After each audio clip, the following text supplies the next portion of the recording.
నమస్తే, welcome to great Andhra. మనతో పాటు ఉన్నారు సీనియర్ పొలిటికల్ అనలిస్ట్ జిఆర్ మహర్షి గారు. నమస్తే సార్. నమస్తే అమ్మా. సార్, దేశంలో ప్రస్తుతం హాట్ టాపిక్ ఏంటి అంటే ముస్లిం వక్ఫ్ బోర్డుకి సంబంధించింది. అందులో సవరణలు చేస్తున్నారు.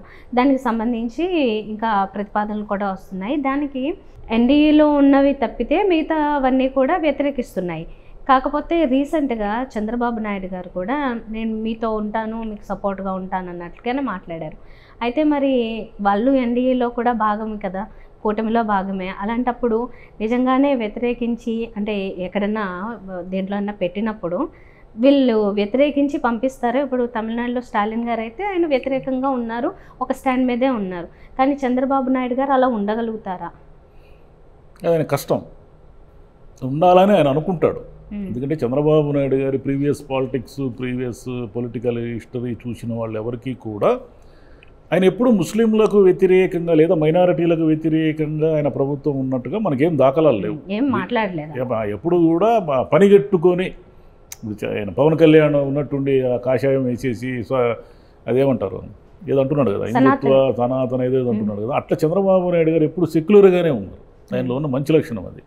ఈవెన్ దో ఎన్టీఆర్ గారు ఆ కాషాయం వేసి ఏదేదో మాట్లాడేవాళ్ళు, కానీ ఆ తర్వాత చంద్రబాబు నాయుడు గారు తన మొత్తం పొలిటికల్ జర్నీలో ఎప్పుడూ కూడా పనిగట్టుకొని అంటే అన్ని మతాలను గౌరవించినట్టుగానే ఉన్నాడు. కానీ ఆయన పనిగట్టుకొని ఫలానా వాళ్ళని కించపరచడము, ఫలానా వాళ్ళని విపరీతంగా సపోర్ట్ చేయడం ఇలా చేయలేదు. బీజేపీ అలయన్స్ ఉన్నప్పటికీ ఈసారి ఆయన కష్టం. ఈసారి ఎందుకు కష్టం అంటే ఆయన ఏదో ఒక మాట మీద ఉండాలి.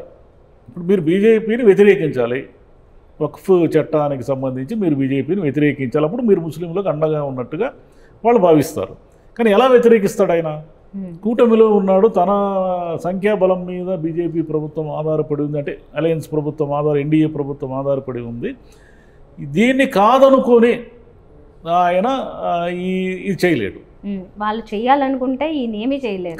కాబట్టి ఈసారి కొంత మైనారిటీల్లో చంద్రబాబు గారి మీద కొంత అపనమ్మకము లేదా అనుమానము కలిగే అవకాశము వాళ్ళు రాజకీయ పరిస్థితులే కల్పిస్తున్నాయి. చంద్రబాబు నాయుడు గారు ఎప్పుడు అంటే మన ఆంధ్రప్రదేశ్లో కానీ తెలంగాణలో కూడా ఈ మతానికి సంబంధించిన ద్వేషాలు, మతానికి సంబంధించిన వైరుధ్యాలు ఇవన్నీ కూడా చాలా తక్కువ కంపారిటివ్లీ కొన్ని రాష్ట్రాలతో పోల్చుకుంటాయి.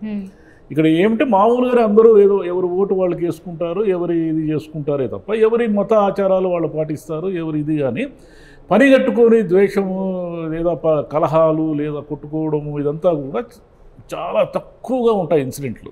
దానికి కారణం ఏమిటంటే పాలకులు ఎప్పుడూ కూడా ఆ స్టాండ్ తీసుకోకపోవడం, ఒకే స్టాండ్ అంటే ఒకవైపు స్టాండ్ తీసుకోకపోవడం. కానీ పవన్ కళ్యాణ్ గారు ఈసారి ఏదో విచిత్రంగా అంటే బీజేపీ అంటే వాళ్ళ స్టాండ్ అదే, వాళ్ళ నేషనల్ జాతీయ స్టాండ్, జాతీయంగా వాళ్ళు తీసుకునే నిర్ణయాలు అవి, అది రాష్ట్రాల పరంగా తీసుకునేవి కాదు.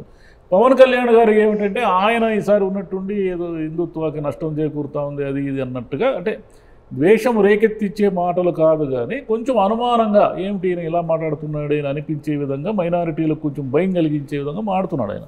అది ఆయన పార్టీకి కూడా కరెక్ట్ కాదు అది. ఎందుకంటే ఒక వర్గం ఆధారంగా ఆంధ్రప్రదేశ్లో ఎప్పుడు రాజకీయాలు జరగలేదు. చంద్రబాబు గారికి ఈసారి ఇబ్బంది ఏమిటంటే స్టాలిన్ లాగా బీజేపీని వ్యతిరేకించలేడు, అలాగని అనుకూలంగా మాట్లాడి ఇక్కడ ఉన్న మైనారిటీలను దూరం చేసుకోలేడు. ఆయన పార్టీ గట్టి మద్దతుదారులే ఉన్నారు మైనారిటీలు. ముందు నుంచి తెలుగుదేశానికి మైనారిటీలు గట్టి మద్దతుదారులుగానే ఉన్నారు. ఇప్పుడు ఏమిటి ఆయన స్టాండ్ అనేది కన్ఫ్యూజన్. అదేవిధంగా మొన్న ఒక పాస్టర్ చనిపోయారు, అనుమానస్తులు చచ్చిపోయారు. అదేమో హత్య అని వీళ్ళ వాదన. అది ఎలా యాక్సిడెంటో హత్యో అనేది తేల్చాలి, ఇప్పటి వరకు ఏమీ తేల్చలేదు. అది కరెక్ట్ కాదు కదా. ఒక మతానికి సంబంధించిన ఆయన పైన ఒక అనుమానం అనేది వచ్చినప్పుడు ప్రభుత్వం చాలా వేగంగా స్పందించి దీని మీద ఏదో ఒక నిర్ణయం ప్రకటించాలి కదా. అలా ప్రకటించకపోతే ఏమనుకుంటారు, లేదు ఈయన బీజేపీ అలయన్స్లో ఉన్నాడు కాబట్టి ఇట్లా ఇతర మతాల పట్ల వీళ్ళు తక్కువగా చూస్తారు, ఇతర మతాలు అదే ప్రముఖ ఆలయ పూజారి హత్య జరిగితే ఇట్లనే ఉంటారా, చాలా సీరియస్గా ఉంటుంది కదా యాక్షన్, మరి మా పాస్టర్ పట్ల ఎందుకునా అనేది ఒకటి అనవసరమైన చర్చ జరుగుతూ ఉంది. ప్రధానంగా అలా అనుకుంటారనే హోంమంత్రి అయినా లోకేష్ అయినా అందరూ స్పందించారు. కాకపోతే తేల్చలేక ఉన్నది సిచ్యువేషన్. అదేదో మన ఇంత పెద్ద యంత్రాంగం ఉంది కదా, అది హత్య అయితే దానికి ఏదో కుట్ర జరిగింటుంది కదా. ప్రమాదం అనుకోండి, ప్రమాదానికి ఎవరు చేసేది ఏం లేదు. ఒకవేళ హత్య అయితే దాని మీద ఏం జరిగింది, ఎలా జరిగింది అనేది ఇప్పుడు అది ఆ బాధ్యత ఎవరి మీద ఉంది? చంద్రబాబు నాయుడు గారి ప్రభుత్వం మీద ఉంది. యంత్రాంగమే, ప్రభుత్వ యంత్రాంగమే కదా దాన్ని తీసుకోవాల్సిన బాధ్యత.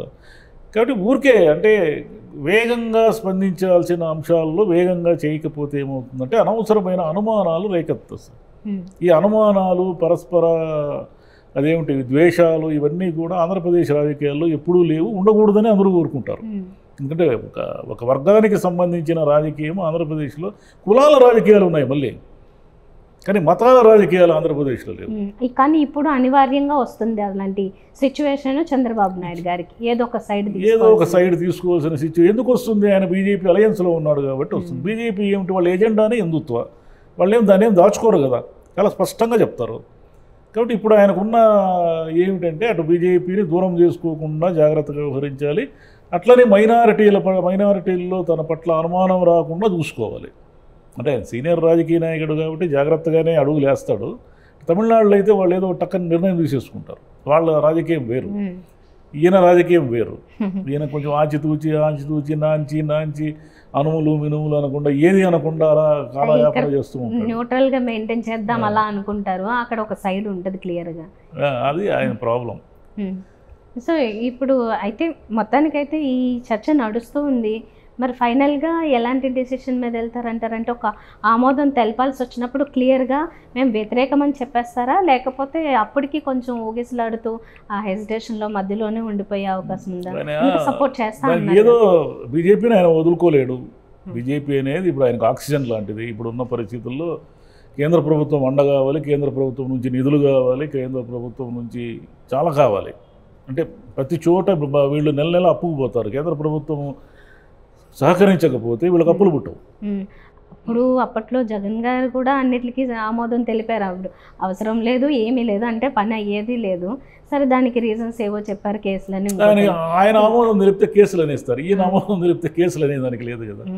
మరి ఈయన వీళ్ళకి కూటమిలో ఉన్నాడు కాబట్టి ఈయనకి అది ఒక నైతిక అవసరం. అంటే కూటమిని వ్యతిరేకించలేడు కదా. మీరు బీజేపీ రాజకీయాలు కానీ, వక్ఫ్ బిల్లు కానీ, సవరణలు కానీ మీకు నచ్చకపోతే మీరు ఏం చేయాలి? కూటమిలో నుంచి బయటికి రావాలి. మీరు బయటకు వస్తే ఏమవుతుంది?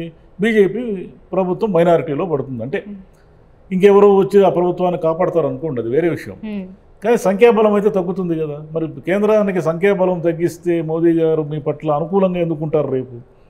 కాబట్టి ఈ రాష్ట్రములో ఉన్నటువంటి మైనారిటీ సమస్యల కంటే కేంద్రంతో ఆయనకున్న అవసరాలు చాలా ఎక్కువ కాబట్టి ఆయన కర్ర ఇరక్కుండా, పాము చావకుండా ఏదో మంత్రం వేసి దాని నుంచి గట్టెక్కుతాడని అనుకుంటున్నాను. అంతే, ఇంక ఏ ప్రభుత్వం అయినా అవసరాలకి సంబంధించే ఏదో అలా పొత్తులు నడుస్తూ ఉన్నాయి.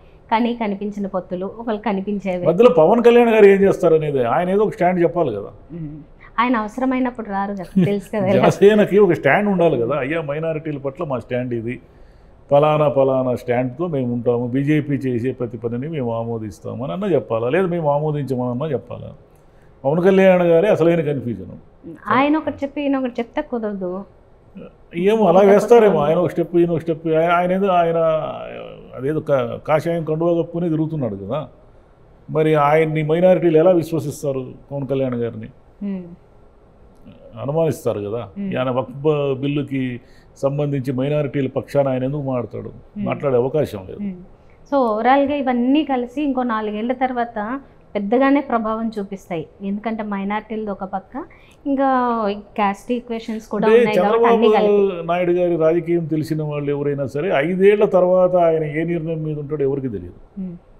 ఇప్పుడు బీజేపీతో సఖ్యంగా ఉన్నతను ఇంకొక 2 ఏళ్ల తర్వాత బీజేపీకి వ్యతిరేకంగా కాంగ్రెస్ పార్టీతో ఫ్రంట్ కట్టి ఏదైనా ఎన్నికల్లో కూడా పోటీ చేయొచ్చు. ఆయన మార్చుకునేస్తాడు అభిప్రాయాలు. ఆయన ఒక ఇది ఉండదు ఆయన దగ్గర ఏమి. అది ముందు మోదీ గారిని అద్భుతం అన్న వ్యక్తి ఆయన ఏమి ఇచ్చాడు, బూడిద నీళ్ళు ఇచ్చిపోయాడు మాకన్నారు, విమర్శించారు కదా ఇష్టం వచ్చినట్లు. అమిత్ షా వస్తే తిరుపతిలో రాళ్ళే ఇచ్చారు కదా. మళ్ళీ అదే మోదీ గారు ఇంకొక 20 ఏళ్ళు మనకు ప్రధానిగా ఉండాలి, ఆయన గొప్ప రాజనీతిజ్ఞుడు అని ఇప్పుడు పొగుడుతున్నారు. ఇంకా 4 ఏళ్ల తర్వాత ఆయన స్టాండ్ ఎలా ఉంటుందో మనకు తెలియదు. అది కన్ఫ్యూజన్. ఆయన అప్పటి రాజకీయ అవసరాలకు అనుగుణంగా ఆయన నిర్ణయాలు తీసుకుంటారు. అంటే సుదీర్ఘమైన ఒక ఎజెండా ఏమి ఉండదు ఆయన దగ్గర. రైట్ సార్, ఓవరాల్గా అయితే బీజేపీ ఒక నిర్ణయం తీసుకుంటే, అంటే బీజేపీ ప్రభుత్వం వచ్చినప్పటి నుంచి చూస్తున్నాం కదా, గత కొన్నేళ్లుగా ఏదైనా ఒక నిర్ణయం తీసుకుంటే, ఫ్రమ్ కాశ్మీర్ ఇష్యూ కావచ్చు, లేకపోతే పంజాబ్లో రైతుల ఇష్యూ కావచ్చు, ఏదైనా ఒక నిర్ణయం తీసుకుంటే, ఇప్పుడు వక్ఫ్ బోర్డు అయినా ఏదైనా తను తీసుకున్న నిర్ణయాన్ని ఇంప్లిమెంట్ చేసి తీరుతుంది. అంటే కాస్త టైం తీసుకునో ఒప్పించో మళ్ళీ ఇస్తామని మళ్ళీ ఇవ్వకుండానో ఏదో రకంగా అయితే తన మాట మీదే తను నిలబడుతుంది, తను సాధిస్తుంది అది బీజేపీది. అవును సార్, వాళ్ళు అదే స్టాండే కదా, అంతే. వాళ్ళు గట్టిగానే ఉంటారు, అందులో అనుమానం లేదు. చంద్రబాబు గారు వ్యతిరేకించినా కూడా వాళ్ళు ఏం ఆగరు, చేయాలనుకుని చేసేస్తారు, ఎందుకంటే వాళ్ళకి మెజారిటీ ఉంది కదా. అదే రైట్. ఓకే. మరి చంద్రబాబు గారు ఏం చేస్తారనేదే సమస్య. ఎందుకంటే కాశ్మీరు పంజాబ్ రైతులు ఈయన సమస్య కాదు, కానీ మైనారిటీలు ఈయన సమస్య. ఆంధ్రప్రదేశ్లో మైనారిటీ ఓటర్ల సంఖ్య ఏం తక్కువేం కాదు, కాబట్టి మైనారిటీలను దూరం చేసుకునే విధంగా ఆయన నిర్ణయం తీసుకోడు. అట్లనే బీజేపీని దూరం చేసుకునే విధంగా కూడా నిర్ణయం తీసుకోడు. జాగ్రత్తగా ఏదో స్టెప్ అయిపోతారు. ఆయన దగ్గర ఉండే మాస్టర్ ప్లాన్ ఆయనకు ఉంటుంది, ఆయన మాస్టర్ ప్లాన్ ఏదో ఉంటుంది, అటు ఇటు కాకుండా ఏదో చేయబోతాడు ఆయన. Right. Okay sir, thank you. Thank you.